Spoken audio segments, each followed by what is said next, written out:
J'ai l'immense honneur de rencontrer des gens qui ont accompli ou fait des choses complètement extraordinaires. Et c'est un plaisir pour moi aujourd'hui d'accueillir un entrepreneur à succès qui s'appelle Pascal Chaubeau, qui a créé une entreprise de lutte contre l'alopécie et qui va nous partager ses moments de difficulté et les défis auxquels il a dû faire face. Nous allons aussi voir son état d'esprit, son mindset pour pouvoir réussir justement à surmonter ces défis. Nous allons aussi entendre des anecdotes personnelles que vous avez entendues dans aucun interview. Une éducation de mes parents, donc j'ai vu la dureté, même ma mère, hein, comment la poussée dure, ou mon père.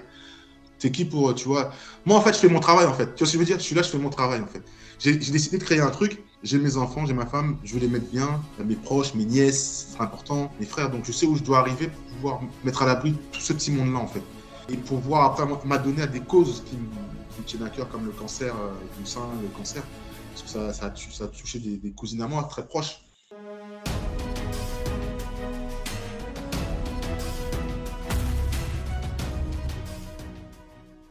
Je me présente, je suis Pascal Chaubeau, je suis le fondateur de la marque Ozentia et Ozenlaya. Ozentia, je l'ai créé, c'est un peu en hommage à ma grand-mère qui s'appelait Osange, qui est de Campèche, Anse-Bertrand. On voit sur la 14e année et je suis avec Lionel Bolina, que je suis très content et merci de m'avoir invité pour ce bon moment qu'on va passer ensemble. Dis-moi Pascal, on est en haut de l'iceberg, on va plonger tout en bas de l'iceberg pour connaître ton histoire parce que c'est franchement une histoire complètement magnifique.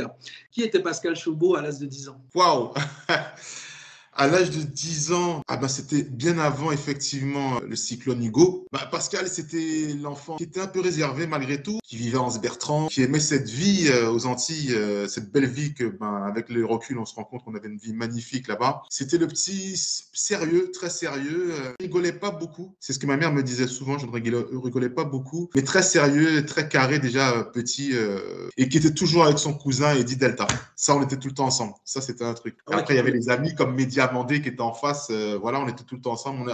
Mais voilà, j'étais toujours, c'est ce dont je me rappelle beaucoup. Ensuite, tu es parti en métropole. Ouais. Tu étais dans le milieu de la finance. Qu'est-ce qui a fait que tu es passé de la finance à Ozentia? En fait, effectivement, j'étais dans le milieu de la finance pendant plus de 10 ans, je crois, si mes souvenirs sont bons. Et c'est marrant la vie, parce que quand j'étais petit, je suis né en France et on habitait à Courbevoie avec mes parents. Et en fait, en face, quand tu es à Courbevoie, en face, tu vois les grands bâtiments de la Défense. Et je disais à ma mère toujours quand j'étais petit, donc plus petit, j'avais moins de 10 ans, je lui disais un jour je travaillerai là-bas parce que je vais être en costume. Je lui disais ça. Et la finance, donc j'ai travaillé dans le milieu financier pendant plus de 10 ans. C'est par la suite, j'ai voulu être entrepreneur parce que je me rappellerai toujours de ça. Quand j'ai été embauché dans cette grosse société Equifax à la Défense, ma responsable qui m'a recruté m'a demandé ce que je voulais faire. Et je lui ai dit, moi, en fait, je souhaite devenir à un moment donné être entrepreneur. Et quand je suis rentré chez eux, j'avais 20 ans. Ouais, 20 ans. Et ils m'ont embauché direct, en fait. Et ils m'ont même fait un CDI parce que le travail, je le faisais tellement bien qu'ils ont créé un poste pour moi. Ils ont appelé l'Angleterre, les États-Unis, on va créer un poste, il y a un gars, il faut qu'on garde. Donc, c'était assez génial. Et en fait, pendant ces 10 années, j'avais toujours ce truc d'entrepreneur. Et c'est mon oncle, le frère de ma mère, qui était dans la cosmétique depuis des années, Toto Guillaumer. Et je me rappellerai toujours de ça parce que quand j'étais petit, je le voyais, il travaillait déjà pour Revlon que tout le monde connaît. Ouais. Et ma mère aussi était dans le milieu de l'esthétisme. Et il dit à ma mère, il y a quelques années, avant la création de Zentia, j'ai une marque qui s'appelle Nairobi que j'importe des États-Unis. Ça serait bien qu'un de tes fils là distribue ça, monte un truc ensemble, on s'associe, on monte un truc sur la France, quoi. Ça tombait à pile, j'avais un peu d'argent et je me suis associé avec mon oncle. Et l'aventure de la cosmétique a commencé comme ça, en fait. Est-ce que le fait que tu me disais que ta mère travaillait dans de l'esthétique, ça t'a plus ou moins porté vers l'avant pour justement choisir cette branche-là? Oui, effectivement. Donc, j'avais baigné dans ça parce que maman était dans le milieu. Parce que maman, après Hugo, comme elle est restée vivre en Guadeloupe, parce que nous, on est parti vivre en France, maman, elle travaillait aussi en plus, elle était chef maquilleuse chez RFO, maintenant Guadeloupe Première.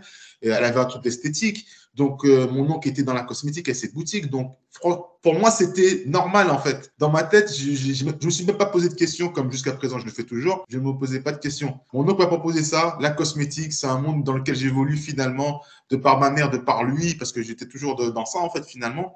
Et j'ai dit, banco, on y va. Et lui, il me disait, c'est un bon produit, ça vient de Miami, on va cartonner. Et il n'avait pas tort. Il n'avait pas tort. Du coup, ça a créé Ozentia. Ah non, ça n'a pas créé Ozentia, en fait. Ce qui s'est passé, c'est que la marque qu'on importait des États-Unis s'appelait Nairobi. Et c'était une marque uniquement pour les professionnels, les salons de coiffure.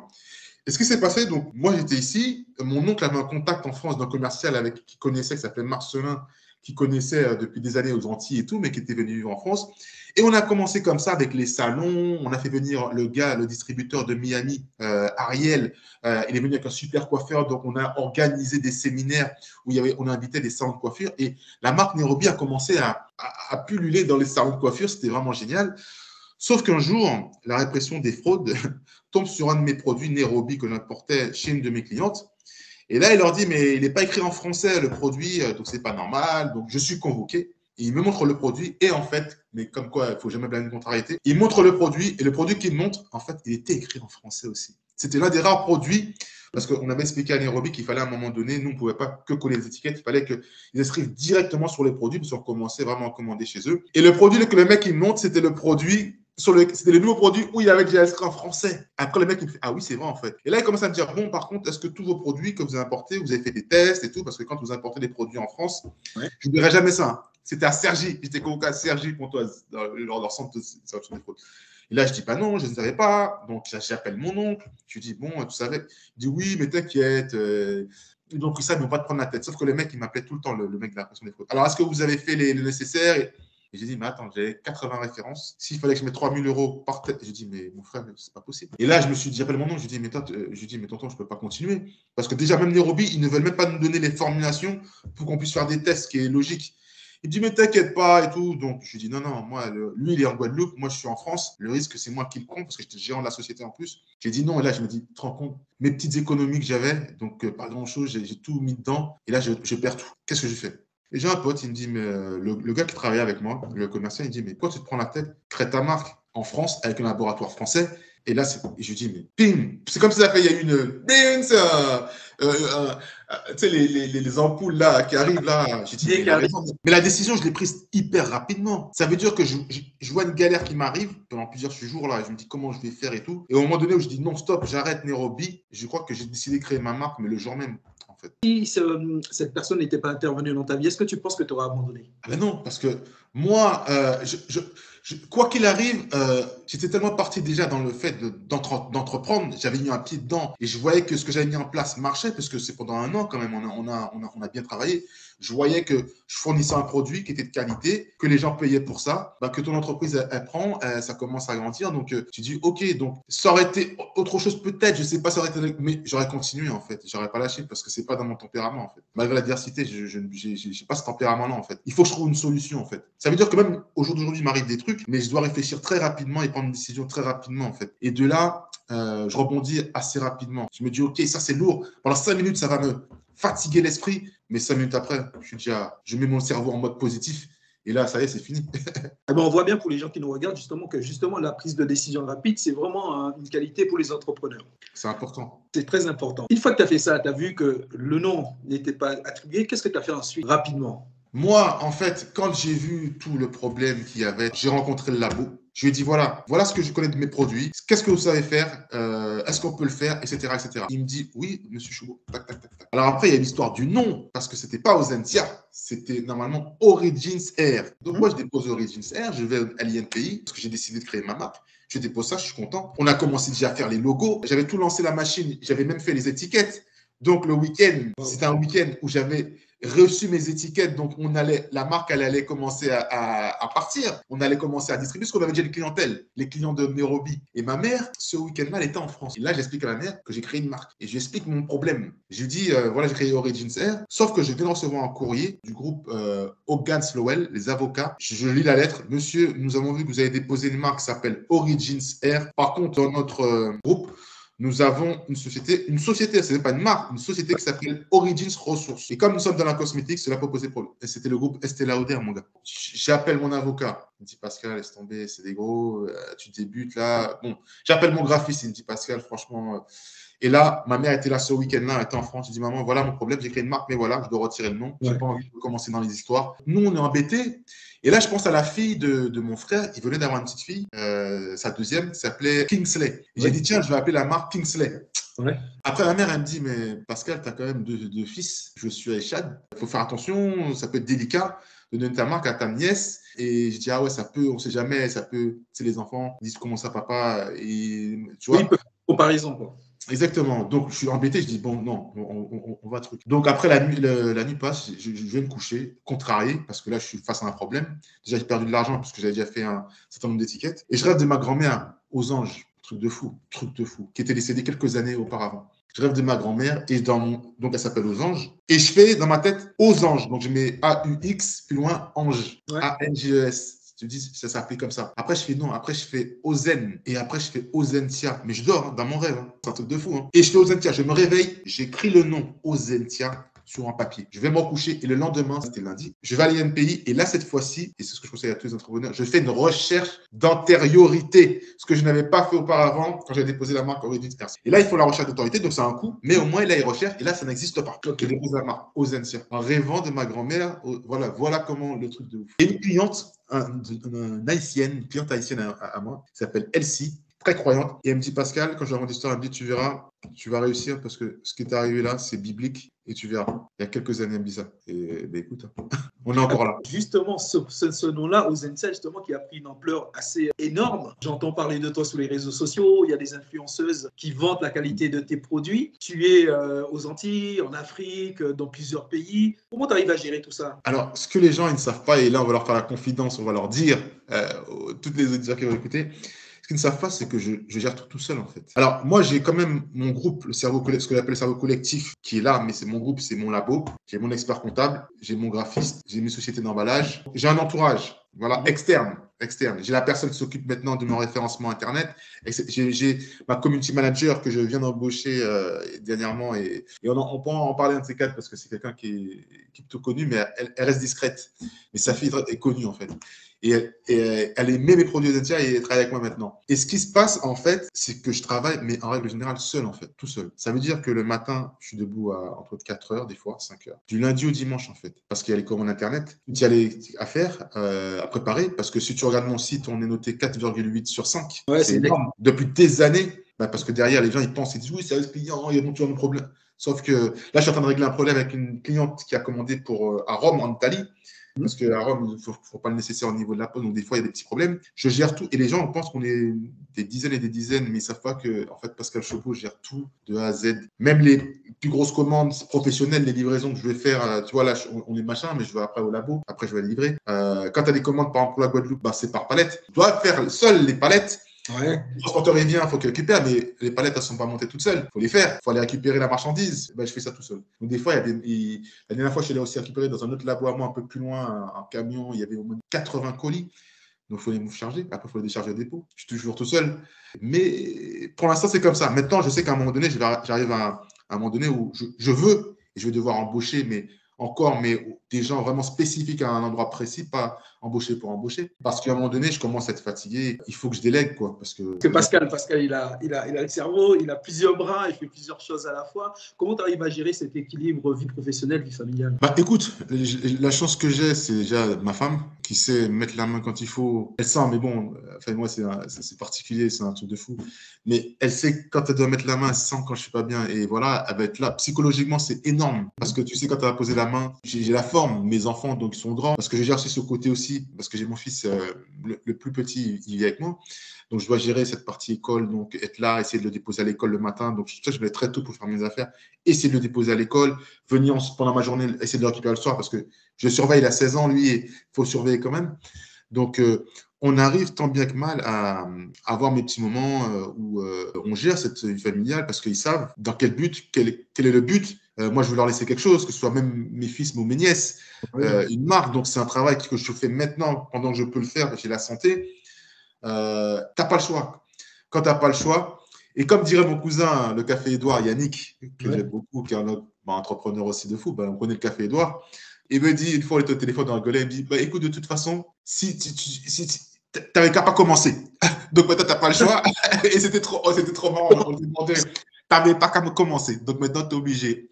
Et lui, il a une certaine fierté pour moi, et je suis content parce qu'il me dit, bon, moi, c'est le Café Édouard. Tu sais que le café, c'était déjà là, donc voilà. Il me dit, mais toi, t'as créé ton truc tout seul. Ça fait plaisir que lui, il me dit, je suis fier de toi. Parce qu'il sait d'où je sors. Et il sait que c'est que le début, parce que comme je lui dis à mon cousin, je lui dis, mais je suis pas encore arrivé où je dois être. Là. Je lui dis, je pense que je suis loin. Je suis loin parce que dans ma tête, c'est pas encore là.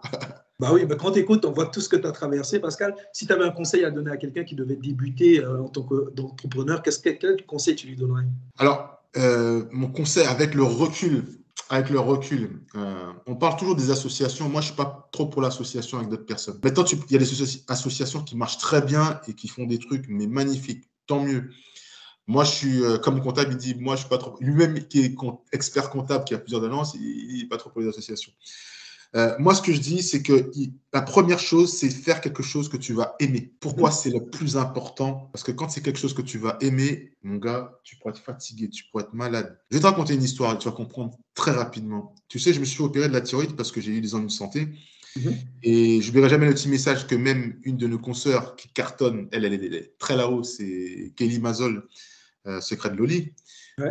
Et je suis trop fier d'elle parce qu'elle, elle est là-haut et je sais par où elle est passée. Et quand je me suis fait opérer, elle m'a envoyé un petit message sur Facebook, je n'oublierai jamais. Elle me dit, Pascal, je te souhaite bon rétablissement. Moi aussi, je suis passé par là et je sais qu'on est toujours au charbon. En gros, elle me disait, voilà. Et je me rappellerai toujours de ça. Je venais de me faire opérer, donc on m'a retiré toute la thyroïde, mais là, j'étais vraiment KO. C'était une grosse opération, j'étais vraiment KO. Et tu sais quoi? Le gars, il m'a dit 15 jours, hein, monsieur, vous devez être posé 15 jours. Tu sais quoi? Je crois que quand je suis rentré chez moi, le deuxième jour, j'étais en livraison. Et il y a même un de mes graphistes qui est venu m'apporter des postages que j'avais commandés et il me voit marcher, je marchais lentement. Il me dit, Pascal, t'es ouf. Et je me vois au bout du deuxième ou troisième jour, je te dis, j'étais en train d'aller, or que j'étais pas bien. Donc, ça veut dire, mais j'aime, c'était parce que c'était mon bébé. Tu comprends ce que je veux dire? Ça veut dire que mon frère, même quand tu es malade, si tu as un truc que tu aimes et tu crois à ton truc, bien sûr, tu vas avoir des hauts, bien sûr, tu vas avoir des bas. Bien sûr, c'est pas facile. Mais quand tu te mets en mode, j'ai pas le choix. Parce que moi, je me suis mis en mode, j'ai pas le choix. Je prends un autre exemple d'un ami. Lui, il est dans la musique, il est très fort, il a du talent et tout. Voilà. Mais il travaille au ministère de la Défense, donc il a un poste planqué. C'est un mec qui aurait pu percer de fou. Mais comme il avait un point derrière qui fait que, bah, même s'il échoue dans la musique, c'est pas grave parce qu'il a son truc. Comme il a ce truc de retrait, il peut pas être comme moi, où moi j'avais rien. Ouais. Et on te dit toujours, si tu veux réussir, il faut que tu n'aies aucun plan de retraite. Ça veut dire que tu n'as que ça à faire. Et quand tu n'as que ça à faire, tu n'as pas le choix. Tu peux le faire que bien et tu ne peux que réussir parce que tu n'as pas le choix. Dans ta capacité, tu dois concentrer sur. Tu le fais parce que tu n'as pas le choix. Ton seul truc, c'est ça. Tu vas être boucher, tu vas être journaliste, tu es dans la cosmétique, tu as créé une marque, tu vois. Qu'est-ce que tu vas faire? Tu penses à tes enfants, tu penses à ta femme, tu dis, oh. C'est quand tu as ton fils qui te dit, mais papa, tu sais, dans les bars, la perte de bar, il te dit, mais papa, de toute façon, j'ai confiance en toi, de toute façon. Tu dis, waouh, mon fils, il met la pression. Parce que je te dis, fixe. Il te dit, mais naturellement, il dit, mais papa, j'ai confiance en toi, de toute façon. Il savait le travail que j'avais fait et d'où j'avais débuté. Quand on avait commencé avec la Twingo, que eux-mêmes venaient avec moi en livraison, parce que quand je les avais avec moi pour les vacances, mais j'avais le travail, donc ils venaient avec moi, c'était chiant, on allait en livraison, après on allait s'amuser, mais on travaillait quand même. Donc ils ont vu tout le truc et ils disaient, mais j'ai dit, mais c'est comme ça la vie. Mais tu vois, et après je lui ai dit, mais t'inquiète, le phénix renaît toujours. C'est justement une bonne leçon de vie pour eux. Ça peut les permettre, justement, s'ils veulent se lancer plus tard dans le milieu d'entrepreneurs. Exact. Ils savent. Parce que même eux me disent des fois, papa, il faut que tu te reposes un peu quand même. Tu vois, ils me disent, ta journée là, c'est bon. Là, je dis, t'inquiète, je sais ce que je fais. Le combat que je mène, c'est maintenant que je peux le faire. Je sais où je veux emmener la marque et je sais qu'est-ce que je veux vous laisser. Et je me rends même pas compte que, en fait, des fois, même quand mon fils me dit, mon plus grand, il était dans un magasin que je ne connais même pas, que je n'ai pas livré moi. Il me dit, ouais, j'ai vu aux Antia. Et en fait, après, je me suis rendu compte que j'ai des grossistes et que ces grossistes-là, bah, ils ont des centaines de clients. Et que des fois, je retrouve des produits même dans des villes, en province, des fois dans des villes que je ne connais pas. Et où j'avais même dit à une cliente, mais vous inquiétez pas, vous n'avez pas de concurrent, mais Zentia n'est pas là. Et elle me dit, si, monsieur. Regardez, une supérette.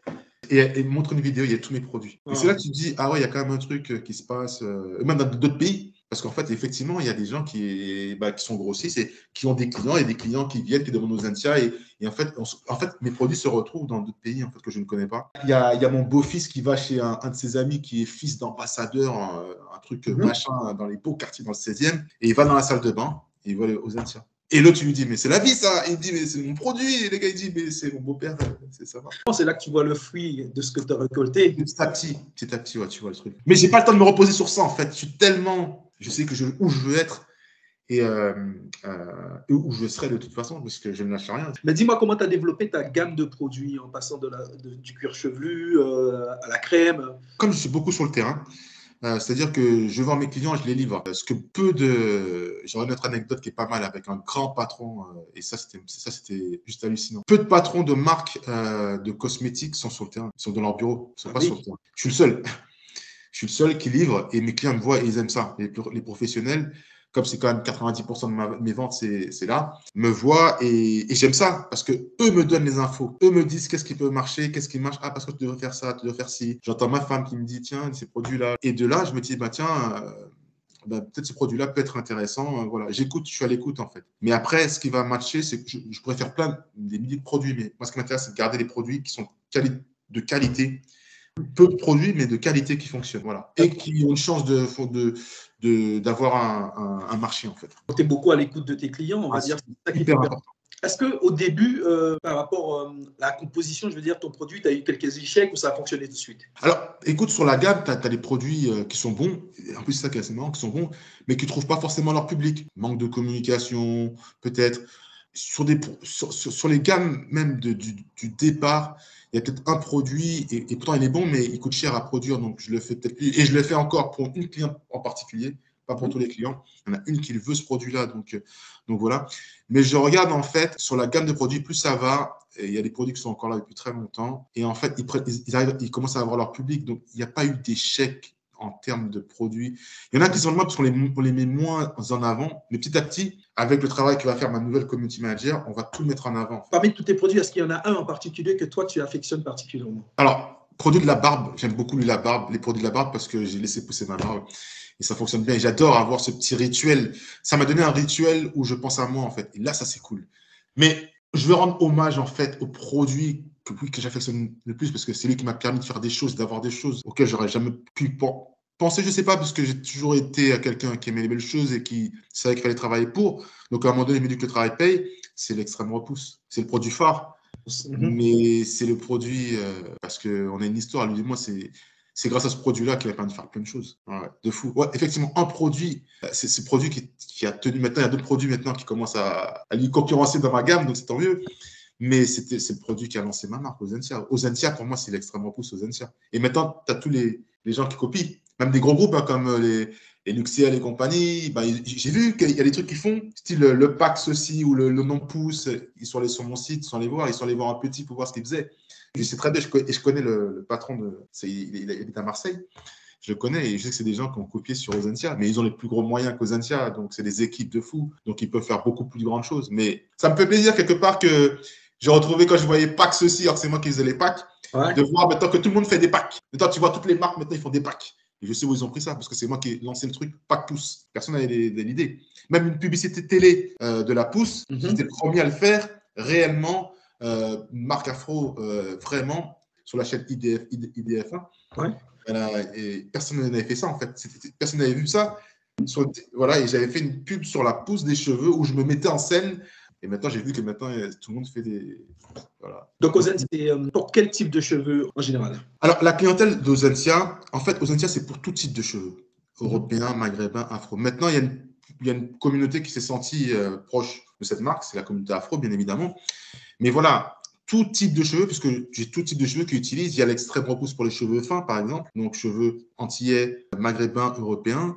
Tu as les produits gel à boucle pour tout type de cheveux, français ou enfin, européens. Voilà, c'est vraiment une marque tout type de cheveux. Maintenant, celle qui se reconnaît plus, parce que je suis d'origine antillaise, et maintenant, d'ailleurs, sur tous mes produits, je fais une petite dédicace, parce que je suis de la Guadeloupe et de la Martinique, et maintenant, sur tous mes produits, petit à petit, on voit les deux cartes, Guadeloupe et Martinique, parce que je suis fier d'où je viens, et de dire derrière que les Guada et les Madinina se disent, OK, c'est un de chez nous qui est là.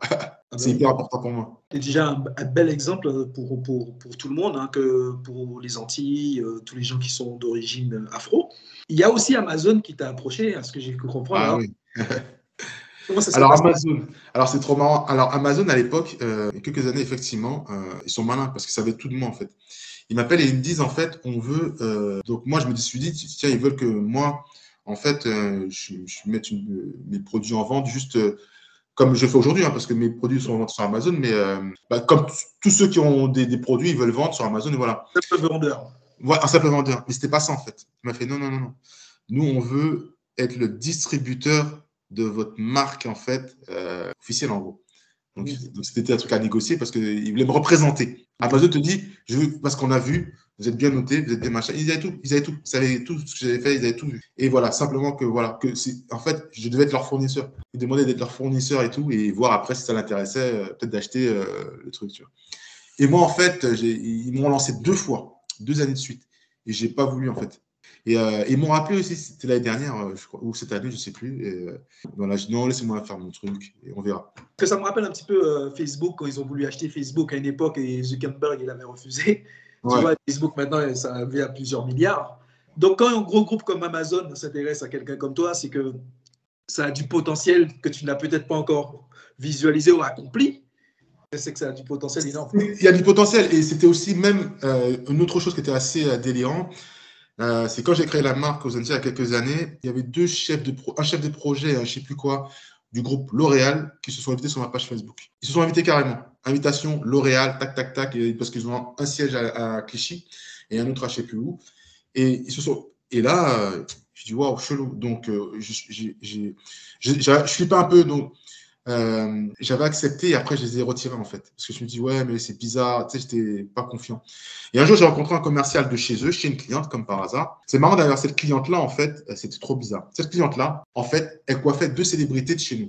Il y avait Laura Flessel et Muriel Ortiz. Et 2 personnes qui utilisaient les produits Ozentia. Maintenant, je me dis la prescription, je peux le dire, parce qu'elle me dit, voilà, je veux te dire, j'ai 2 clientes, elles adorent tes produits, j'utilise, mais j'en parle pas parce que c'est une sorte de communication, c'est compliqué, mais je te le dis.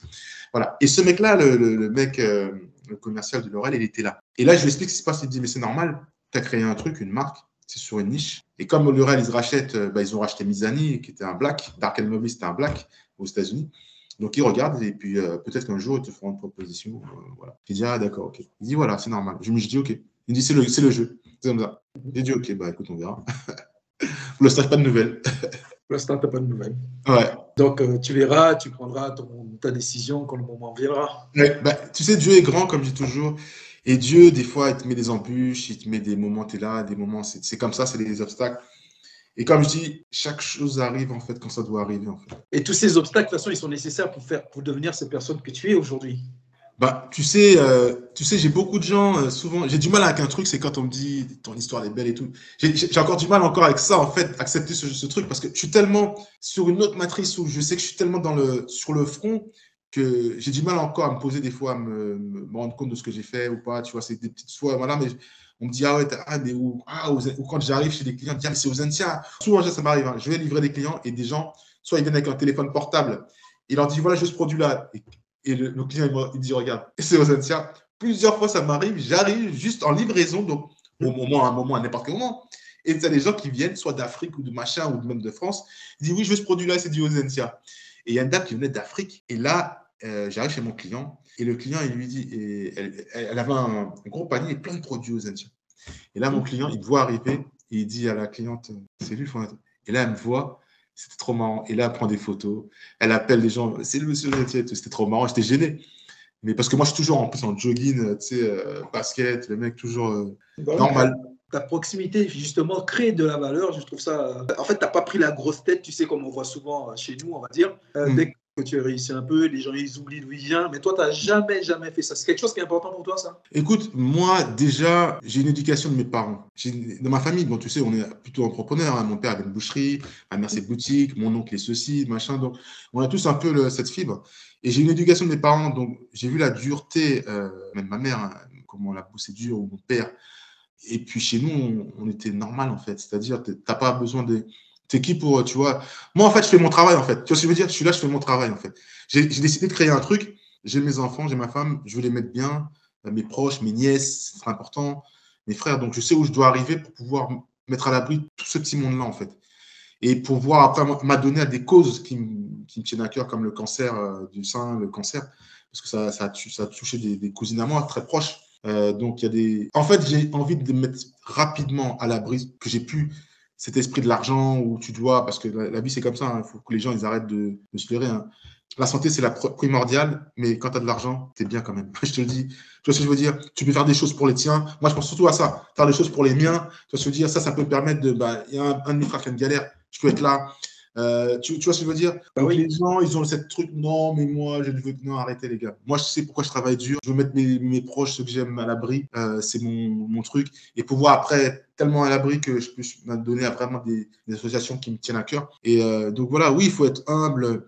Et même quand j'ai eu des choses vraiment, j'aurais pas pensé, j'avais mon bateau.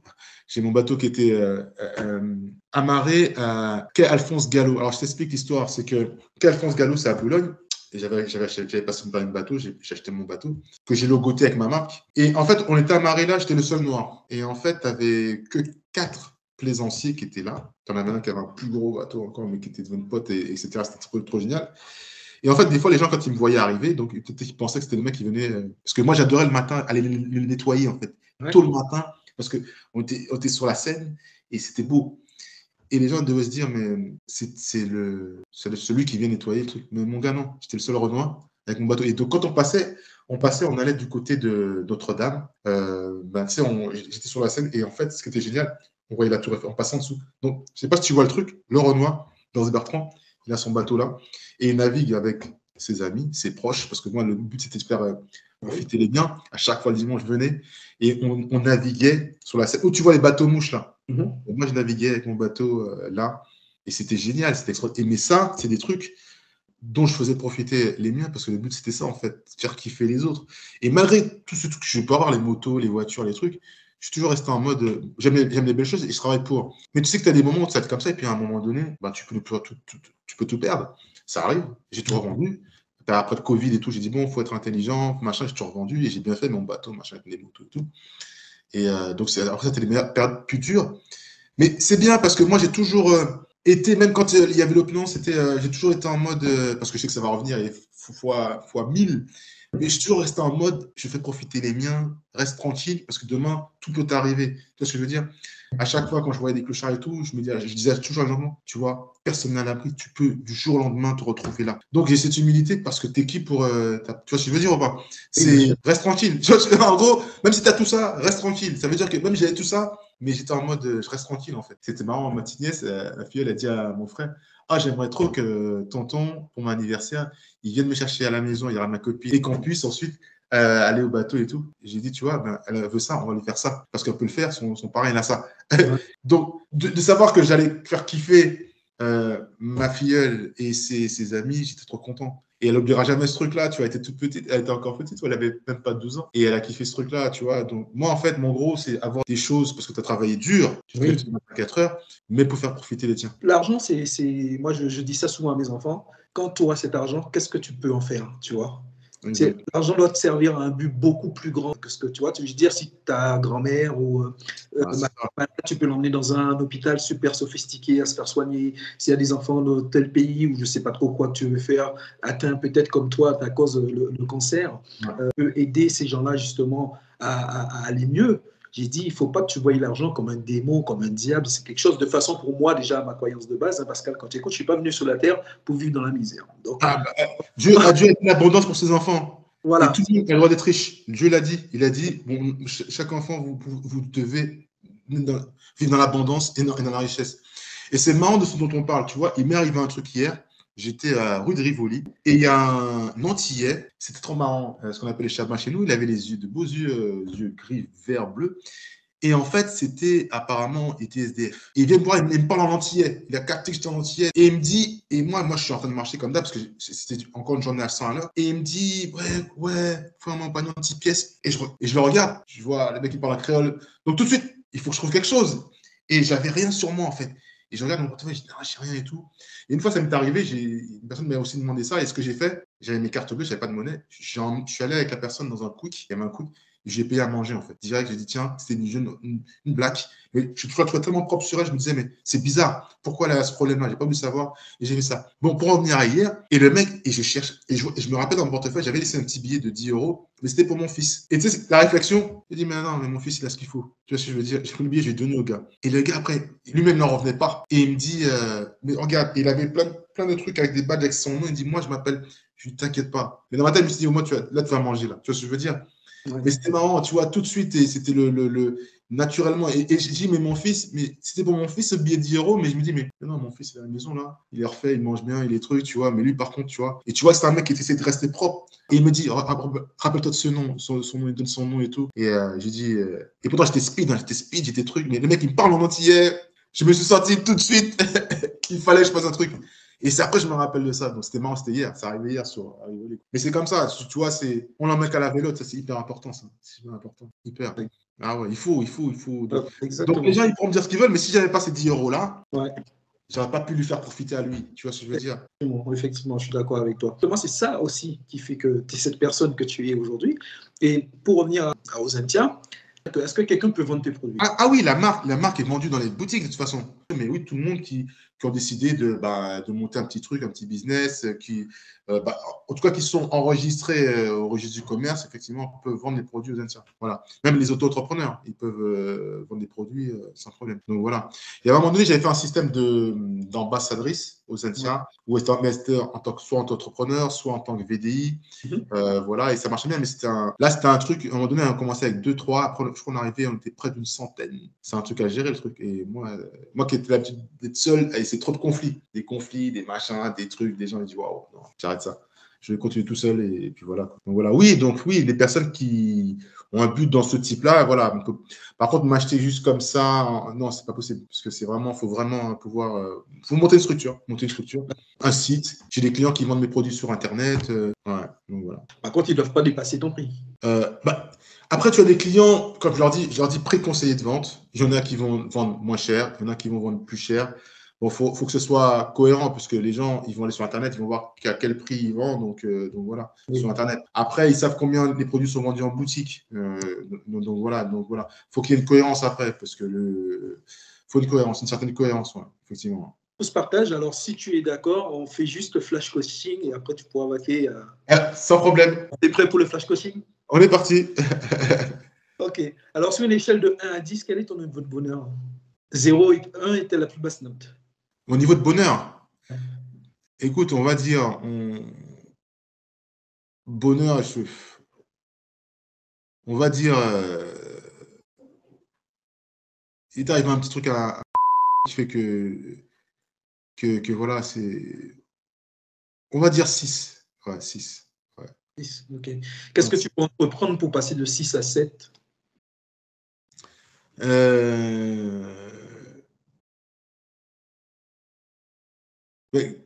Le bonheur,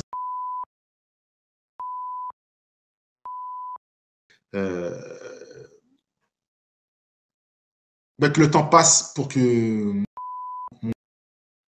ça va, mais que reprendre du poil de la bête. Quand je sentirai que c'est vraiment, mais ce sera du temps, il faudra du temps. Ouais, faudra du temps. Ouais, voilà. Okay, c'est ça que je ne peux pas dire que je suis heureux aujourd'hui. Non, c'est pas possible. C'est pas possible. Donc, okay. Voilà. Est-ce que c'est quelque chose qui dépend de toi ou qui ne dépend pas de toi? Malheureusement, ça ne dépend plus de nous. Ça dépend plus de nous. C'est la vie qui.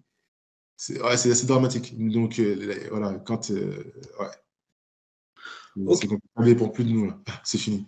Ça, c'est pas possible. Je ressens l'émotion quand tu me parles de ça, justement. Ouais. Tu penses à ça. Donc, c'est pour ça que je ne vais pas aller plus loin au niveau du coaching par rapport à ça. On en parle en privé. On en parle en privé. OK. Alors, imagine, Pascal, qu'on est dans 30 ans et que tu as accompli au niveau professionnel ce que tu voulais et que tu en tires une immense fierté. Quel serait pour toi, comment tu peux me le décrire si tu regardes en arrière ce que tu as accompli?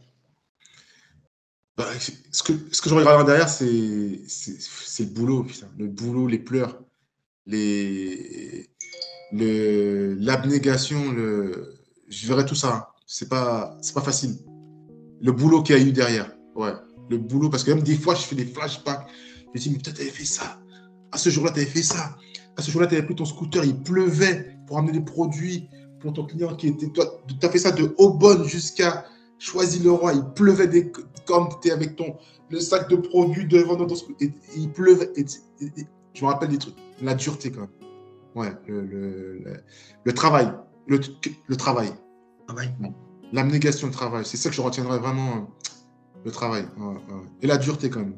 C'est pas facile. Ok, ça marche. Bah, super. Je ne vais pas te retenir plus longtemps. Justement, je te remercie pour ce petit moment coaching. Si tu as un dernier mot à dire, ce serait quoi? Ah ouais, en fait, pour tous ceux qui vont écouter, si tu as un rêve, déjà ne le lâche pas. Si tu as quelque chose à accomplir, n'en parle pas. Fais-le et quand c'est fait, tu en parles. Ça, c'est hyper important. Parce que si tu en parles, tu auras 36 millions de personnes qui vont pouvoir te donner 36 millions de façons que tu ne vas pas réussir, que tu ne vas pas faire le truc.